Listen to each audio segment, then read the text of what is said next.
Ես քաղաքականացված գրասենյակի շրջանակներում ուզում էի այցելել ուժեղ Հայաստանի գրասենյակը, բայց հանդիպեցի, ահա, ուժեղ տեխնատուներից մեկին,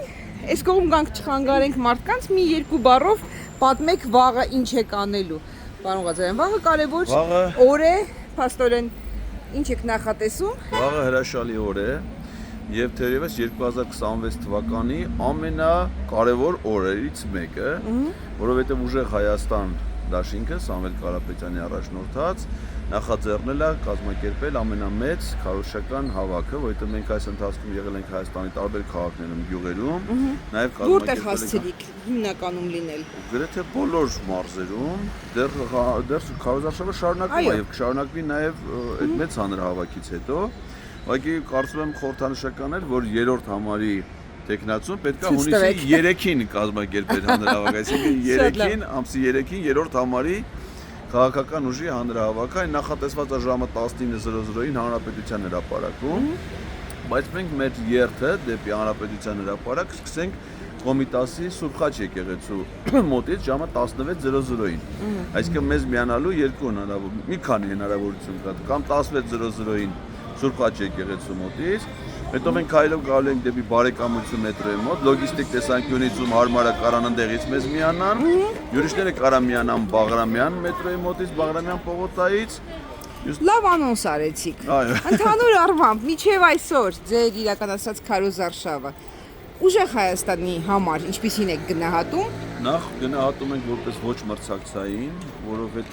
առաջին հերթին մեր առաջնորդը զրկված է եղել քարոզարշավի մասնակցելու հնարավորությունից, Սամվել Կարապետյանը գտնվում է ապօրինի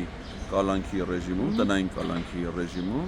եւ փաստորեն նա հնարավորություն չի ունեցել անձամբ այցելել գյուղեր, քաղաքներ եւ ստիպված եղել իր տանը ընդունի գոնե ոչ մեծ թվով մարդկանց, որպեսզի նրանց կարծիքը լսի, նրանց ինքը ներկայացնի ծրագրերը, բայց սա էական սահմանափակում էր առանց առաջնորդի մասնակցության կազմակերպել քարոզարշավ։ Մյուսը դա մեր կողմնակիցների նկատմամբ իրականացված այդ բռնաճնշումներն են, որոնք արդեն դարձել է ոնց արդեն ամենօրյա երևույթ, օրը մի գրասենյակ, խուզարկություններ, համակարգիչների արգրավումներ, այդ ծայր մթնոլորտի ստեղծում, գրասենյակների աշխատանքների խափանում, որ դու չի տալի մեզ արշավը իրականացնել, այսինքն մենք շատ մեծ դժվարություններ հաղթահարելով ենք այս process-ները տանում, այսինքն մոտ 100-ից ավել արդեն ձերբակալված մարդիկ կան, մեկը կալանավորված, մեկը տնային կալանք, մեկը չգիտեմ, վարչական։ Հիմնականը ընտրակաշառքի մեղադրանքն է։ Անմիտ մեղադրանքը որն է, անմիտ առաջադրում են այնքան որ իրավական վերաբոչ մի բանը ոչ հիմնավորված է, ոչ ապացուցված է, չի էլ կարող ապացուցվի, այսինքն պիտի ապացուցվի այն դեպքում, եթե մենք ընտրակաշառք ենք, եթե մենք ընտրակաշառք չենք տալի։ Ինչի՞ ոնց պիտի ա, հələ մաշկի գույնը նայեք։ Այս ընտրակաշառք բաժանովի գույնը, սա որ արևի տակ մենք ասենք գյուղերի ամեն օր ենք ենում, ասենք առավոտից իրիկում փողոցներում մարդկանց հետ հանդիպում, ընտրակաշառք տալու են, ընտրակաշառք տվողը սիրուն իր համար Ինչ գույնի են ընտրակաշառք բաժանողները։ Դե նայեք իշխանավորների գույներին իմացեք էլի։ Շատ լավ, ուրեմն վաղը ձեր հիմնական հանրահավաքն է։ Այո, մեծ հանրահավաքն է։ Նոր սոցիոլոգիական հարցում ունեք։ Ես չեմ տիրապետում այդ տեղեկությունների քանան ինչ որ ներկայացում է, բայց իմ տպավորության մարդկանց հետ շփումներով ես կարծում եմ, որ մենք մեր շանսեր ունենք այս ընտրություններում առաջ փուլով հաղթելու։ Միայնակ։ Մենք ձգտում ենք միայնակ հաղթանակի։ Բայց նաև տեղ թողում եք, չէ՞, այդ մտքին, որ միայնակ չի հաջողվելու եւ գոնե 2-3 այլ դա մեր ձգտումն է, բայց իմ պրագմատիկ դատողություններով ես կարծում եմ, որ Փաշինյանը հաստատ չի կարա միանձնյա կառավարություն ձևավորի,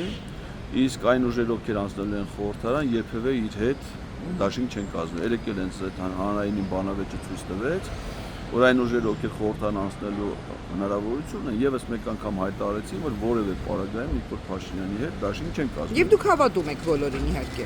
Դա խոսքը չեն ասում, քաղաքական ուժերն են։ Ես ուտ ասել է հիմա սովորական բան է մեջ։ Չէ, ուտ ասելը սովորական է իշխանավորների պարագայում, իսկ ընդդիմադիր գործիչների պարագայում։ Շատ լավ։ Հուսով ենք, որ հիասթափություն չի լինի։ Մենք էլ ենք հուսով, շնորհակալ։ Կհանդիպենք հունիսի 8-ին արդեն։ Հաճելի էր այդ անակնկալ համը։ Այո, անակնկալ էր սա։ Հաջողություն ձեզ։ Շնորհակալ եմ շատ։ Աստված մեզ հետ լինի։ Չէ, ծանոթ եք թե ուղղակի Չէ, որպես քաղաքական գործիչ։ Որպես լսում եմ, հետևում եմ։ Շատ լավ։ Տեսնում եք, մարդը ասում էր, որ տպավորություն ունի, որ իրենց աջակցում են։